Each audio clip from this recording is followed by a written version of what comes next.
જય શ્રી કૃષ્ણ વૈષ્ણવો, પુષ્ટિ મહારાજ ચેનલ પર આજના શ્રી વલ્લભ ચરિત્રના સત્સંગમાં આપ સહુનું સ્વાગત છે. અગાઉના વિડીયોમાં આપણે સાંભળ્યું કે શ્રી વલ્લભ પોતાની પહેલી ભારત પરિક્રમા દરમિયાન વિજયનગર પધારે છે. ત્યાં રાય કૃષ્ણદેવની રાજસભામાં મોટી શાસ્ત્ર ચર્ચા ચાલતી હોય છે. આ શાસ્ત્ર ચર્ચામાં શ્રી વલ્લભ બધા વિદ્વાનોને હરાવી શુદ્ધાદ્વૈત બ્રહ્મવાદનું સ્થાપન કરે છે અને સર્વોચ્ચ આચાર્ય પદ મેળવે છે. રાજા રાય કૃષ્ણદેવ શ્રી વલ્લભનો સુવર્ણથી કનકાભિષેક કરાવે છે. જે પ્રસંગ આપણે આજના સત્સંગમાં સાંભળીશું અને જાણીશું કે શ્રી વલ્લભ પોતાને દાનમાં મળેલા સુવર્ણનો ત્યાગ કરે છે અને પછી શું થાય છે. તો આ શ્રી વલ્લભનો કનકાભિષેકનો પૂરો પ્રસંગ અંત સુધી સાંભળજો અને નીચે કમેન્ટ બોક્સમાં સહુ વૈષ્ણવો માટે જય શ્રી કૃષ્ણ લખી મોકલવાનું ભૂલતા નહીં. અને આ વિડીયો લાઈક કરી બીજા વૈષ્ણવોને જરૂરથી શેર કરી દેજો. તો ચાલો આજના સત્સંગની શરૂઆત કરીએ. શ્રી વલ્લભાધીશ કી જય. રાજાની આજ્ઞા પ્રમાણે રાતોરાત સર્વ વ્યવસ્થાઓ ગોઠવાઈ ગઈ. સુંદર મંડપ તૈયાર થઈ ગયો. મંડપમાં સુંદર ચંદરવાઓ બાંધવામાં આવ્યા. રેશમી ઝાઝમો બિછાવવામાં આવી હતી. કદલી સ્તંભ, ધજા પતાકા, તોરણમાલા, મણિમાલા એવી રંગબેરંગી કાચથી અને અરીસાઓથી મંડપને અલંકૃત કરવામાં આવ્યો હતો. મંડપમાં કનકાભિષેક માટે 5 મણ સોનાની પાટ ગોઠવવામાં આવી હતી. તેની ચારે બાજુએ ભારતના વિવિધ તીર્થોનું જલ મંગાવી સોનાના હાંડાઓમાં ભરવામાં આવ્યું હતું. સ્નાન કરાવવા માટે સુંદર સુવર્ણ કુંભમાં 1000 છિદ્રો બનાવી સુવર્ણ કળશ તૈયાર કરવામાં આવ્યો હતો. જલમાં 100 મણ સોના ચાંદીના ફૂલો સંમિલિત કરવામાં આવ્યા હતા. સૌને બેસવા માટે યથોચિત આસનો ગોઠવવામાં આવ્યા હતા. સમય થતાં પ્રજાજનો મહોત્સવ મંડપમાં ઉભરાવા લાગ્યા. રાજ્ય અમલદારો સૌનું યથોચિત સ્વાગત કરી નિશ્ચિત આસન ઉપર બેસાડતા હતા. રાજા પણ પ્રાતઃકર્મ આટોપી સભા મંડપમાં આવી પહોંચ્યો. રાજાએ પોતાના પુરોહિત અને મહામંત્રી સહિત ચતુરંગ સેના શ્રી વલ્લભને પધરાવવા માટે મોકલી આપી. તે સૌએ શ્રી વલ્લભના મામા વિદ્યાભૂષણજીના ઘેર જઈ શ્રી વલ્લભને રાજ્યસભામાં પધારવા વિનંતી કરી. આપશ્રીએ પોતાનું મધ્યાહન ક્રમ આટોપ્યું અને સભામાં પધારવાની તૈયારી કરી. શ્રી વલ્લભને પધરાવી ચતુરંગ સેના વાજતે ગાજતે સભા મંડપના દ્વારે આવી. રાજાને શ્રી વલ્લભના પધાર્યાના સમાચાર મળતા જ પોતાના સ્વજનો સહિત તેઓ મંડપના દ્વારે સામા આવ્યા. શ્રી વલ્લભને સ્વજન સહિત સાષ્ટાંગ દંડવત પ્રણામ કરી ભેટ કરી તેમનું સ્વાગત કર્યું. રાજાએ સભા મંડપના મધ્યમાં સુંદર સુશોભિત આસન ઉપર શ્રી વલ્લભને પધરાવ્યા. સૌ સભાજનો પોતાના સ્થાન પર બેઠા. આપ શ્રીની આજ્ઞાથી આપના શિષ્ય શંભુ ભટ્ટે ઊભા થઈને કહ્યું, 28 દિવસ સુધી અમારા ગુરુ શ્રી વલ્લભે આપ સૌ વિદ્વતજનો સાથે શાસ્ત્ર ચર્ચા કરી છે. આ શાસ્ત્ર ચર્ચામાં સંભ્રમથી સ્ખલિત થઈને ઓછા વત્તા કે કઠોર વચનો કહેવાઈ ગયા હોય અથવા તો આપ વિદ્વાનોને એમ લાગ્યું હોય કે હજી શાસ્ત્ર ચર્ચા અધૂરી છે, તો શ્રી વલ્લભ આપ સૌના મનનું સમાધાન કરવા તત્પર છે અને તેઓ આપ સૌની ક્ષમા પણ માગે છે. શંભુ ભટ્ટના આ વચનો સાંભળી વિદ્વાનો મોટે મોટેથી કહેવા લાગ્યા, શી વાત કરો છો? અમને પ્રતીતિ થઈ ગઈ છે કે શ્રી વલ્લભ અમારા જેવા સામાન્ય મનુષ્ય નથી. તેઓ વાક્પતિ છે. વાક્પતિની વાણીમાં સ્ખલન સંભવી શકે ખરું? આપની વાણીમાં મધુરતાપૂર્વકનું સત્ય જ હતું. તેથી કઠણ વચનોને માટે ક્યાંય અવકાશ ન હતો. માટે ક્ષમા માગવાની કોઈ આવશ્યકતા અમને જણાતી નથી. વિદ્વાનોનો આવો સૌજન્ય અને સમભાવપૂર્વકનો સંવાદ સાંભળી સૌ સભાજનો પ્રસન્ન થયા. ત્યાર પછી રાજપુરોહિતે વિનંતી કરી, કનકાભિષેક મહોત્સવનું શુભ મુહૂર્ત પ્રારંભાયું છે, માટે આપણે શ્રી વલ્લભનો કનકાભિષેક મહોત્સવ શરૂ કરીએ. રાજાએ શ્રી વલ્લભને કનકાભિષેક માટે બિછાવેલી સોનાની પાટ પર પધરાવ્યા. યથાવિધિ પૂજન કરી રાજાએ શ્રી વલ્લભનો કનકાભિષેક શરૂ કર્યો.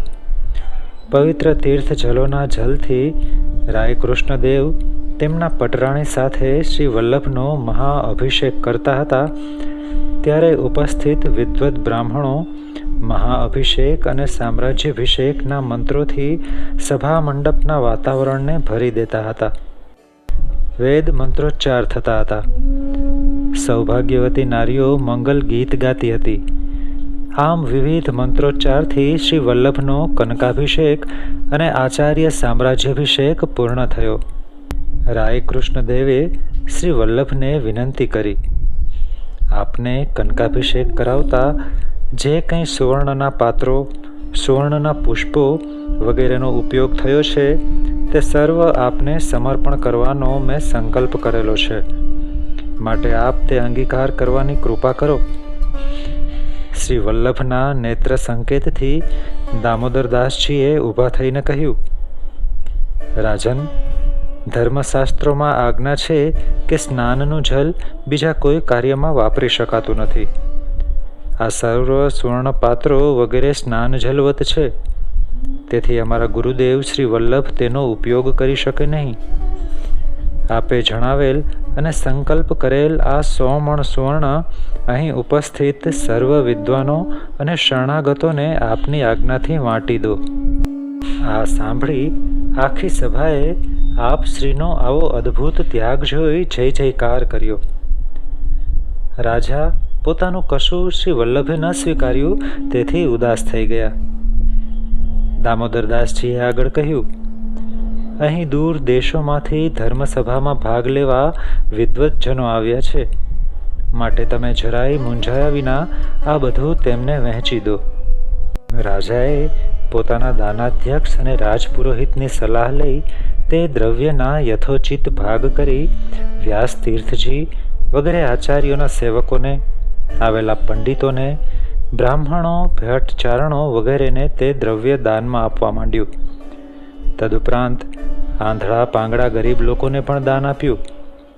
રાજ્યમાં ધર્મશાળાઓ, કુવા, વાવડી, બગીચા જેવા ધર્મ કાર્યો માટે અને રાજ્યના સર્વ મંદિરોમાં દેવપૂજન માટે પણ દ્રવ્યનું વિતરણ થયું.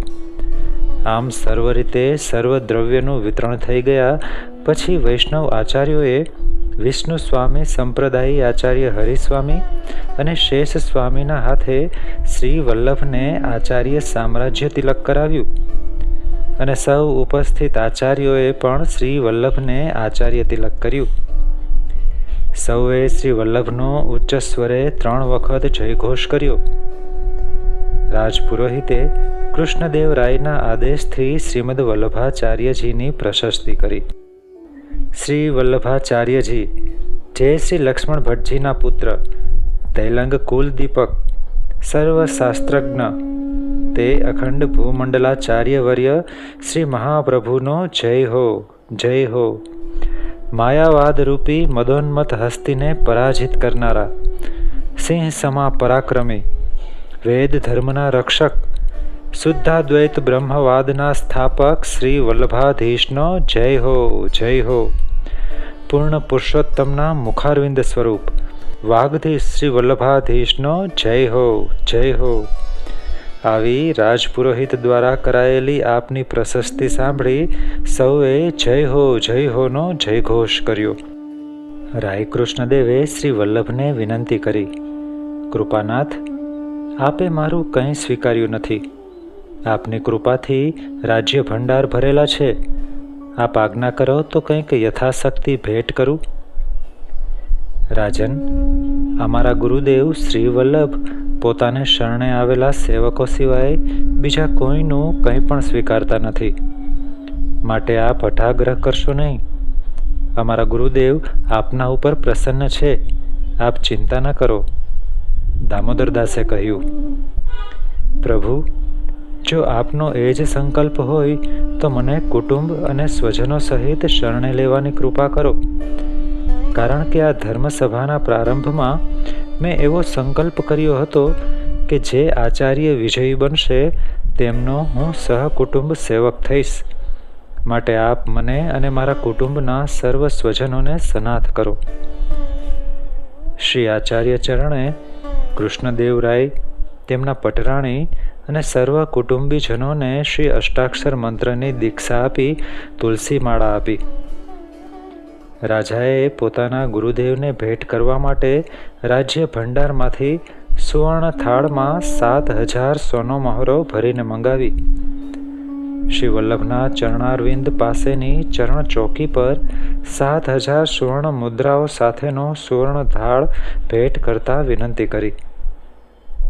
કૃપાનાથ, શાસ્ત્રોમાં એવા વચનો છે કે ગુરુ ચરણોદકથી અનેક જન્મોના દુઃખ નિવૃત્ત થાય છે.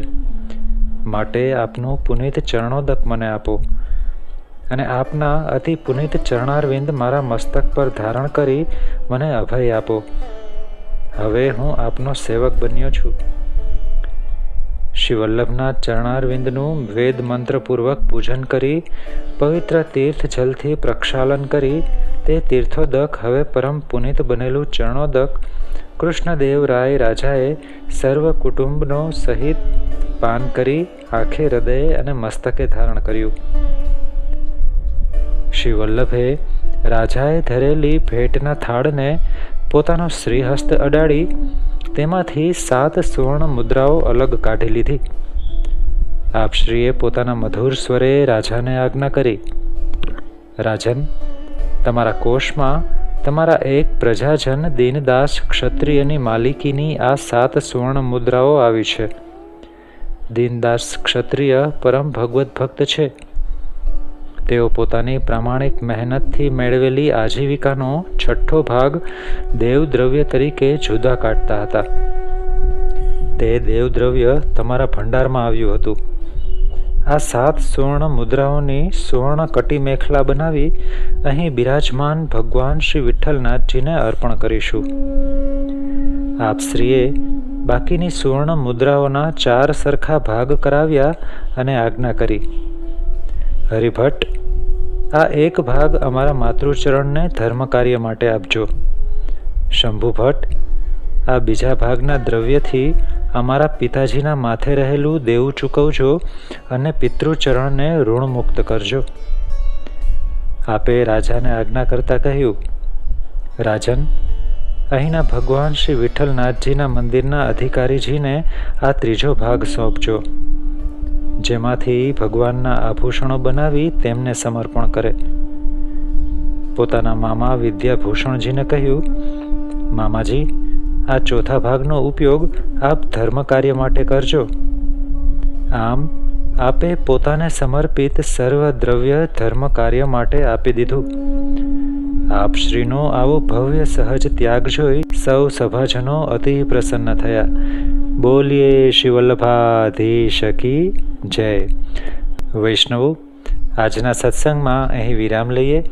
ફરી પાછા કથા આગળ ચલાવીશું. સર્વે વહાલા વૈષ્ણવોને જય શ્રી કૃષ્ણ.